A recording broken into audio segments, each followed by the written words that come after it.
รายการเมืองแปลกวันนี้วันก้าวไปภาษาผองใจรายการนี้ออกอากาศให้ทันรับฟังกันทุกๆวันอังคารตอนเช้าเวลา 6:30 น. หา 7:00 น. ตอนแลงเวลา 19:30 น. หา 20:00 น. เมื่อได้มาเห็นแล้วก็ชื่นใจสบายดีท่านผู้ฟังที่เคารพพบกับรายการเมืองแปลกวันนี้ซึ่งออกอากาศทุกๆวันอังคารภาคเช้าเริ่มแต่เวลา 6:30 น. หา 7:00 น. ภาคแล้งเริ่มแต่เวลา 19:30 น. หา 20:00 จากวิทยุกระจายเสียงแขวงเสียงขวางมาพบกันมื้อนี้ก็แม่นวันที่21กุมภาพันธ์ 2017กงกับมื้อแรม10ค่ำเดือน3ลาวพศ2559ท่านผู้ฟังที่รักแพงมื้อนี้ผู้ดำเนินรายการจะนำเอาข่าวการเคลื่อนไหวต่างๆอยู่ภายในเมืองแปลกและบทมานำเสนอให้บรรดาท่านได้รับฟังซึ่งหัวข้อข่าวสำคัญมีดังนี้ห้องการศึกษาธิการและกีฬาเมืองแปลกไขกองประชุมเวียกงานการเมืองแนวคิดให้พนักงานครูอาจารย์ในทั่วเทศบาลเมืองบริษัทไสสวัสดิ์พัฒนาก่อสร้างจำกัดได้มอบน้ำดื่มกาหัวเสือจำนวน50แก๊สให้คณะพักองค์การปกครองเมืองแปลกแขวงเสียงขวางกองประชุมเวียกงานการเมืองแนวคิดให้แขนงศึกษาภายในเทศบาลเมืองแปลกอัดลงด้วยผลสำเร็จ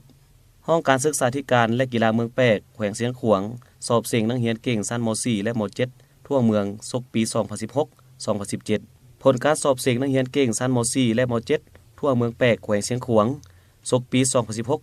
2016-2017 และสุดท้ายท่านจะได้รับฟังบทที่มีหัวข้อว่า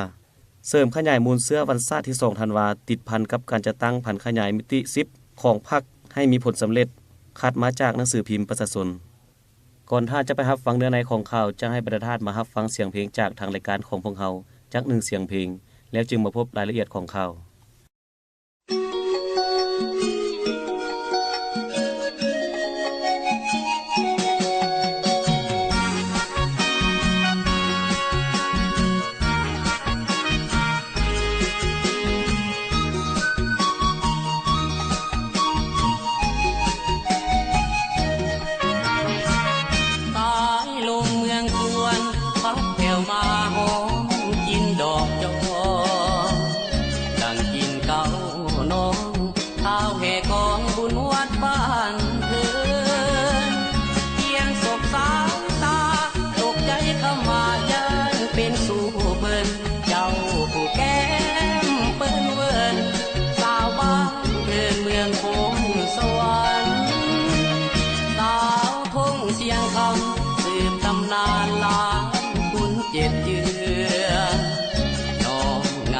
เดือนบนทางเมืองเขา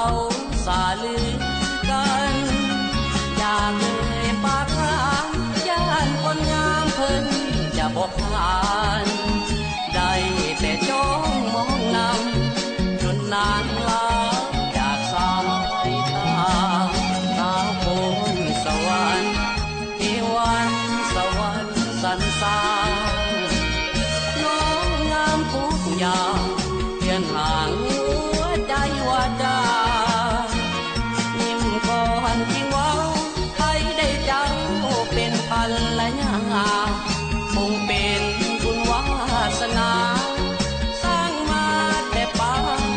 ก่อนอยากเอื้อมซอยดาตั้งบนสวรรค์ผู้งามทองอยากเด็ดดอกจองมาคล้องไว้ข้างบนนอนอยากสมนางจะบอกไกลห่างเคียงข้างบางอ่อนอยากมาเป็นคู่สมทางอ้ายแด่พ้องสาวคนสวรรค์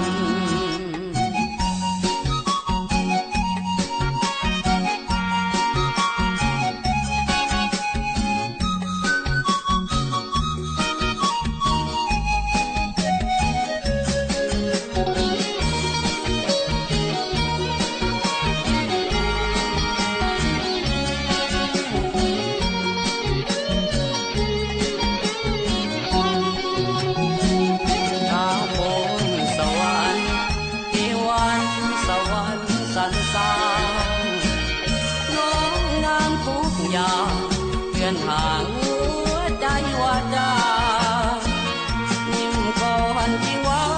ให้ได้เจ้าเป็นภรร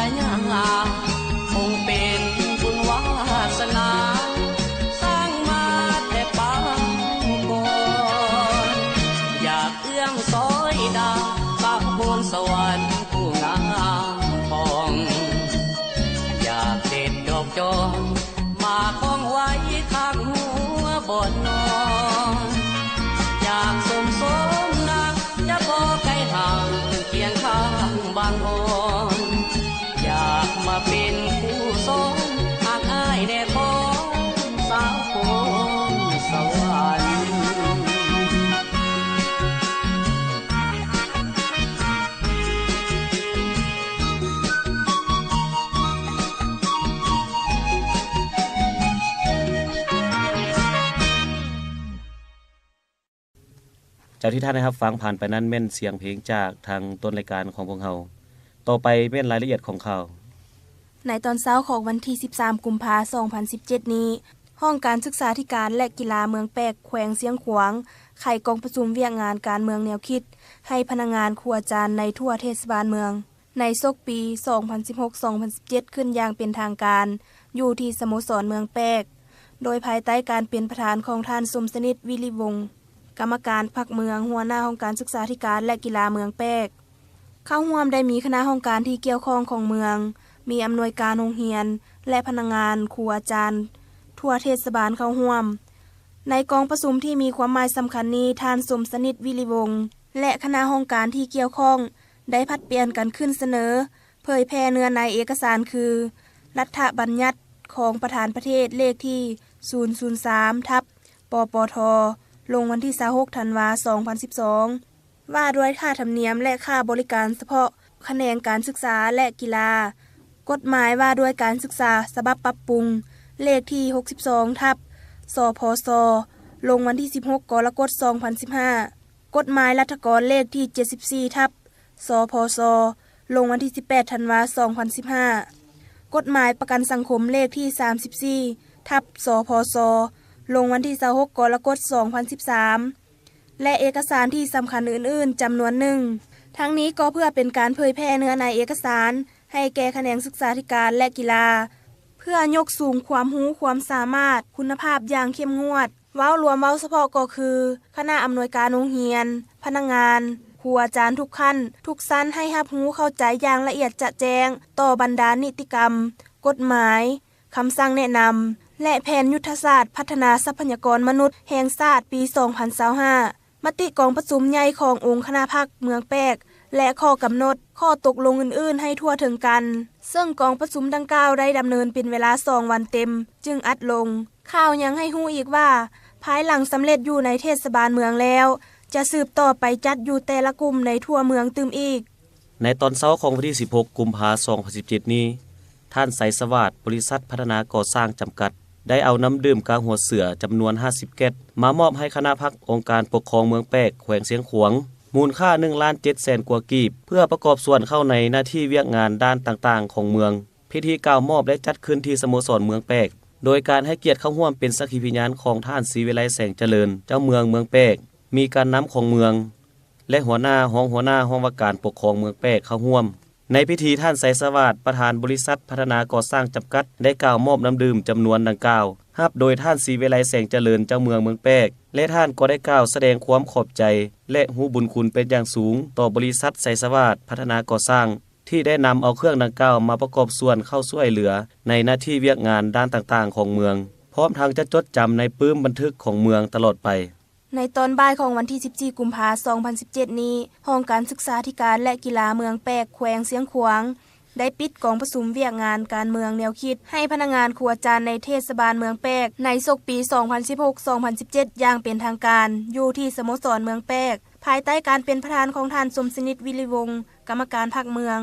หัวหน้าห้องการศึกษาธิการและกีฬาเมืองแปกเป็นเกียรติเข้าร่วมได้มีท่านศรีวิไลแสงเจริญกรรมการพรรคแขวงเลขาพรรคเมืองเจ้าเมืองแปกมีคณะห้องการที่เกี่ยวข้องของเมืองมีอำนวยการโรงเรียนและพนักงานครูอาจารย์ทั่วเทศบาลเข้าร่วมอย่างพร้อมเพรียงในกองประชุมท่านสมสนิทวิริวงศ์ได้รายงานสภาพการจัดตั้งปฏิบัติในการเผยแพร่รัฐบัญญัติของประธานประเทศเลขที่003/ปปทลงวันที่26ธันวาคม2012ว่าด้วยค่าธรรมเนียมและค่าบริการเฉพาะแขนงการศึกษาและกีฬากฎหมายว่าด้วยการศึกษาฉบับปรับปรุงใหม่เลขที่62/สพศลงวันที่16กรกฎาคม2015กฎหมายรัฐกรเลขที่74/สพศลงวันที่18ธันวาคม2015กฎหมายประกันสังคมเลขที่34/สพศลงวันที่26กรกฎาคม2013และแผนยุทธศาสตร์พัฒนาทรัพยากรมนุษย์แห่งชาติปี 2025มติกองประชุมใหญ่ขององค์คณะพรรคเมืองแปกและเอกสารสำคัญอื่นๆต่อที่ประชุมในตอนท้ายกองประชุม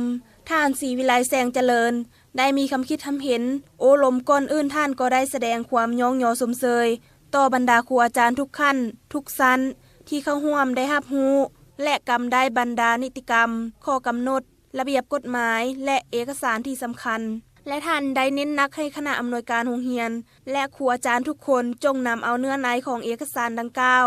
ไปจัดตั้งปฏิบัติเป็นแผนการแผนงานอย่างละเอียดจะแจงพร้อมทั้งยกสูงคุณภาพของครูอาจารย์ในวิชาเฉพาะของแต่ละคนในการสอนเพื่อส่งความรู้ให้แก่นักเรียนเข้าใจได้ง่ายและติดตามกวดกาการขึ้นห้องของครู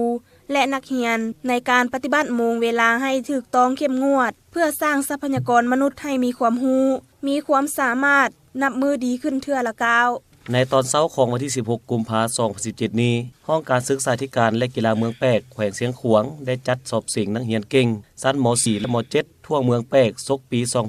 2016-2017ขึ้นอย่างเป็นทางการอยู่ที่สโมสรโรงเรียนกินนอนชนเผ่าแขวงเสียงขวางเป็นเกียรติเข้าร่วมและกล่าวเปิดพิธีของท่านบุญเฮืองอินทวงศ์ห้องหัวหน้าห้องการศึกษาธิการและกีฬาเมืองแปกมีท่านนางเวียงเพชรห้องหัวหน้าแขนงมัธยมต่างหน้าแผนกศึกษาธิการและกีฬาแขวงมีบรรดาคณะอนุกรรมการเฝ้าห้องสอบสิ่งที่ถูกแต่งตั้งมาแต่ละโรงเรียนเข้าร่วมในพิธีผู้ต่างหน้าคณะรับผิดชอบการสอบสิ่งก็ได้ขึ้นผ่านหมายแต่งตั้งของหัวหน้าห้องการศึกษาธิการและกีฬาเมืองแปกเลขที่134/สกมมปลงวันที่6กุมภาพันธ์2017ว่าด้วยการแต่งตั้งคณะรับผิดชอบและคณะกรรมการจัดตั้งการสอบสิ่งชั้นมัธยมศึกษาศกปี2016-2017พร้อมทางผ่านกฎระเบียบให้คณะกรรมการเฝ้าห้องสอบสิ่งและนักเรียนที่เข้าห้องสอบสิ่งในครั้งนี้อย่างละเอียดจะแจงซึ่งมีนักเรียนชั้นม.4 68 คนหญิง27 คนและม.7 38 คนหญิง13 คนรวมทั้งหมด105 คนหญิง40 คนและจะสอบสิ่ง4วิชาคือคณิตศาสตร์ภาษาลาววรรณคดีเคมีศาสตร์และฟิสิกส์ศาสตร์การสอบสิ่งแต่ละวิชาแม่นใช้เวลา2 ชั่วโมงเต็มตอนท้ายพิธีท่านบุญเฮืองอินทวงศ์ห้องหัวหน้าห้องการศึกษาธิการและกีฬาเมืองแปกได้เรียกร้องให้คณะอนุกรรมการแต่ละภาคส่วนจงพร้อมกันเป็นเจ้าการและซื่อสัตย์บริสุทธิ์ต่อนักเรียนทุกคนพร้อมนั้นนักเรียนแต่ละคนต้องตั้งใจสอบสิ่งด้วยความรู้ความสามารถของตนเองให้ท่วงทันกับเวลาที่กำหนดไว้อย่างเข้มงวดจากนั้นท่านบุญเฮืองอินทวงศ์ก็ได้ให้เกียรติขึ้นเปิดหัวบทสอบสิ่งอย่างเป็นทางการในตอนแรกของวันที่16กุมภาพันธ์2017นี้ห้องการศึกษาธิการและกีฬาเมืองแปกแขวงเสียงขวางได้สำเร็จการสอบเสียงนักเรียนเก่งชั้นม.4 และม.7 ศกปี2016-2017ทั่วเมืองอย่างเป็นทางการซึ่งการสอบเสียงได้ดำเนินเป็นเวลา1 วันเต็มเป็นเกียรติเข้าร่วมและกล่าวปิดพิธีของท่านบุญเฮืองอินทวงศ์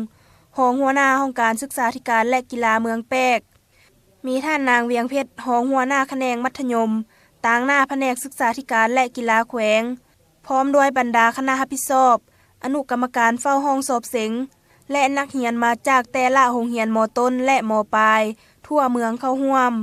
ในพิธีท่านสมพรสิมสมัยครูศึกษานิเทศห้องการศึกษาธิการและกีฬาเมืองแปกได้ขึ้นผ่านผลการจัดตั้งปฏิบัติการสอบเสียงนักเรียนเก่ง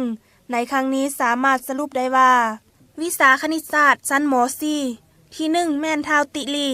จากมศ.ศรีบุญเฮืองที่2ท้าวคำล่าเล่าจากมศ.โพนทองที่3นางพุทธดีไสยวงศ์จากม.ต้นคังไขวิชาเคมีศาสตร์ที่1แม่นท้าวธนงศักดิ์คูณมาลาจากมศ.โพนสวรรค์ที่2ท้าวควรเน่งว่างจากมศ.โพนทองที่3ท้าวตรงทรงเจอปอจากมศ.ศรีบุญเฮืองวิชาภาษาลาววรรณคดีที่1นางหลิงเงินรอวันคินจากมศ.ลาดห่วงที่2นางพุทธดีจากมศ.โพนสวรรค์ที่3นางจูกือจากม.ต้นเวียงทองวิชาฟิสิกส์ศาสตร์ที่1ท้าวลงย่างจากมศ.โพนสวรรค์ที่2ท้าวไทยท่อจากมศ.สนเผ่าและที่3ท้าวเซียรี่เงียปอจากม.ต้นนามาสำหรับชั้นม.7 วิชาคณิตศาสตร์ที่1แม่นท้าวลี่ท่อจากมศ.โพนสวรรค์ที่2ท้าวเซียงย่างจากมศ.ศรีบุญเฮืองที่3ท้าวเมงท่อจากมศ.หนองเป็ดวิชาเคมีศาสตร์ที่1ท้าวเปาว่างเยี่ยส่งจากมศ.ผลสวรรค์ที่2ท้าวสาเก่งมั่วจากมศ.ศรีบุญเฮืองที่3ท้าวไสว่างวาซอจากมศ.ลาดงอนวิชาภาษาลาววรรณคดีที่1 นางไมนาจากมส.แฮกมานไมเนอร์ที่2นางธิดาจันทร์จากมส.พลสวรรค์ที่3นางสุษดาจากมส.สีเชียงใหม่วิชาฟิสิกส์ศาสตร์ที่1ท้าวแป๊บซี่จากมส.สนเผ่าที่2ท้าวเจียมัวยงใจจากมส.ลาดงอนที่3ท้าวบุญมีไสว่างจากมส.พลสวรรค์การสอบเสียงคัดเลือกนักเรียนเก่งในครั้งนี้จะคัดเลือกเอาแต่ผู้ใดที่1แต่ละวิชาเพื่อเกียมเข้าสอบเสียงคัดเลือกนักเรียนเก่งในทั่วแขวงที่จะได้ไขขึ้นในต่อหน้านี้เจ้าที่ผ่านมานั้นก็แม่นข่าวการเคลื่อนไหวอยู่ภายในเมืองแปกต่อไปจะให้ประธานมาฟังบทท่านผู้อ่านที่นับถือพวกเฮาเฉลิมฉลองวันสถาปนาสาธารณรัฐประชาธิปไตยประชาชนลาวครบรอบ41ปีในปีนี้ในท่ามกลางบรรยากาศแห่งความเบิกบานสำราญใจหาอันเปรียบบ่ได้ต่อมากผลอันใหญ่หลวงในทุกด้านแห่งการปกปักรักษาและสร้างสารระบบใหม่และด้วยความเชื่อมั่นต่ออนาคตอันสว่างไสวของประเทศชาติที่แสนรักของพวกเฮา41 ปีผ่านมาภายใต้การนำพาของพรรคเฮานั้นแม่นระยะเวลาที่ประเทศชาติของพวกเฮามีการขยายตัวอย่างรอบด้านที่บ่เคยมีมาก่อนในประวัติศาสตร์โดยเฉพาะแม่นภายหลังที่พรรค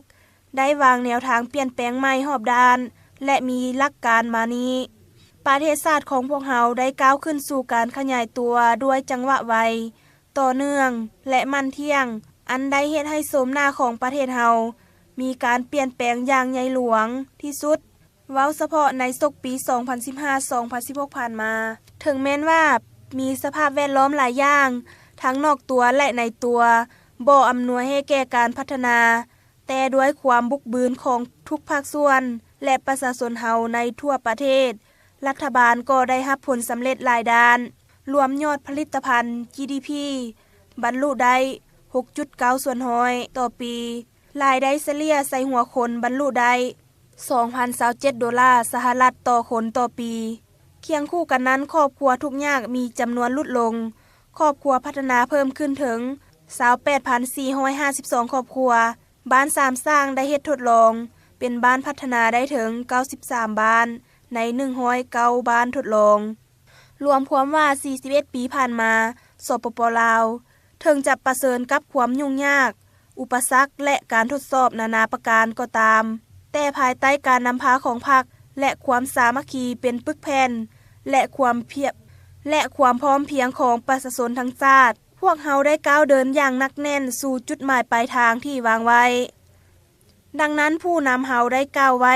ด้วยความภาคภูมิใจว่าบ่มียุคใดสมัยใดที่ประเทศชาติอันแสนรักของพวกเฮาได้มีความร่มเย็นเป็นสุขได้รับการพัฒนาเจริญก้าวหน้าและฐานะบทบาทของประเทศเฮาได้นับมือนับจุงเด่นขึ้นในเวทีภาคพื้นและสากลคือสู้มือนี้พวกเฮามีความเอกอ้างทะนงใจต่อผลสำเร็จอันใหญ่หลวงที่ญาติมาได้แต่พร้อมกันนั้นก็ต้องเห็นแจ้งว่าประเทศชาติของพวกเฮายังบ่ทันหลุดพ้นออกจากความด้อยพัฒนาเทื่อฉะนั้นมีความจำเป็นที่สุดที่พวกเฮาต้องสืบต่อยึดมั่น